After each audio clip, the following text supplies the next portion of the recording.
Reel scroll చేస్తూ ఒకవేళ మీరు మగవారయ్యి ఈ వీడియో దగ్గర ఆగితే ఖచ్చితంగా ఈ రీల్ని ఫార్వర్డ్ స్కిప్ చేసేయండి. ఎందుకంటే ఇది రీల్ మీకోసం కాదు. అందరూ మన ఆడవాళ్ళకి ఏ ఫుడ్ పెట్టాలి, వాళ్ళని ఎంత సౌకర్యంగా చూసుకోవాలి అనుకుంటారు కానీ ముఖ్యంగా మాట్లాడుకోవాల్సింది వాళ్ళు బయటికి చెప్పుకోలేనిది వెజైనల్ హెల్త్. పాపం కొంతమందికి ఎందుకు వస్తాయో కూడా తెలియదు. వాళ్ళకి ఇది ఎలా ఉపయోగపడుతుంది? వెజనాలో 2 రకాల బ్యాక్టీరియాస్ ఉంటాయి. గుడ్ బ్యాక్టీరియా ఉంటుంది, బ్యాడ్ బ్యాక్టీరియా ఉంటుంది.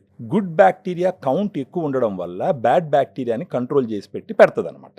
అసలు వెజైనా క్లీన్ చేసుకోవాల్సిన అవసరమే లేదు. దానికి ఉన్న బ్యూటీ ఏంటంటే ఇది సెల్ఫ్ క్లెన్సింగ్ ఆర్గాన్ అనమాట. తనంతటా అదే క్లీన్ అవుతుంది వెజైనా.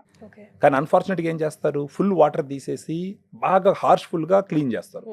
ఈ ప్రాసెస్లో ఏమవుతుందంటే ఏదైతే లాక్టోబాసిల్లస్ గుడ్ బ్యాక్టీరియా ఉందో అదంతా బయట వెళ్ళిపోతుంది.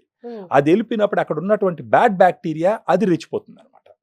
అప్పుడు ఈ బ్యాక్టీరియల్ వెజనోసిస్ ఇన్ఫెక్షన్ అనేది వస్తూ ఉంటుంది. అది కాకుండా కొన్ని డైరెక్ట్గా మెడికల్ షాప్కి వెళ్ళి వెజనల్ వాషెస్ అని చెప్పేసి వాషెస్ తీసుకొచ్చి వాడుకుంటూ ఉంటారు. ఈ వాషెస్ విరివిగా వాడుతూ ఉంటే కెమికల్స్ పోయి అక్కడ ఇరిటేటింగ్గా తయారయ్యి వాయడము, నొప్పి రావడము, ఆ ఇన్ఫ్లమేషన్ రావడం ఇవన్నీ జరుగుతాయి. సో మామూలుగా ప్రతి ఆడవాళ్ళు ఆలోచించాల్సిన విషయం ఏంటంటే కెమికల్స్తో కాకుండా న్యాచురల్గా వెజనల్ హెల్త్ని ఎలా కాపాడుకోవాలని ఆలోచించినప్పుడు పనికొచ్చేటటువంటి ప్రోడక్టే ఫెమి డిలైట్.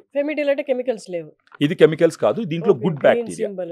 ఇది గ్రీన్ సింబల్ ఉంది, ఇది FSSAI ప్రోడక్ట్, ఇది ఫుడ్ లైసెన్స్ తో వచ్చిన ప్రోడక్ట్. దీంట్లో ఉన్న 2 స్ట్రెయిన్స్ అమెరికా నుంచి ఇంపోర్ట్ చేసినట్టు. డానిస్కో అండ్ US లో డానిస్కో అనే కంపెనీ ఉంటుంది.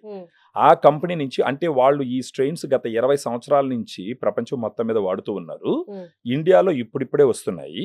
దీనికి వచ్చేసి 2 స్ట్రెయిన్స్ ఉంటాయి. Lactobacillus రామినోసిస్ HN001, Lactobacillus acidophilus LF14 అని చెప్పేసి. ఇవి 2 ముఖ్యంగా వెజనల్ హెల్త్ కోసం స్టడీ చేయబడినటివి, తయారు చేయబడినటువంటి గుడ్ బ్యాక్టీరియా. ఇప్పుడు లాక్టోబాసిల్లస్ రామినోసిస్ HN001 160 క్లినికల్ ట్రయల్స్ లో ఆల్రెడీ టెస్ట్ చేసి సేఫ్టీ ఎఫికసీ ఎస్టాబ్లిష్ అయింది.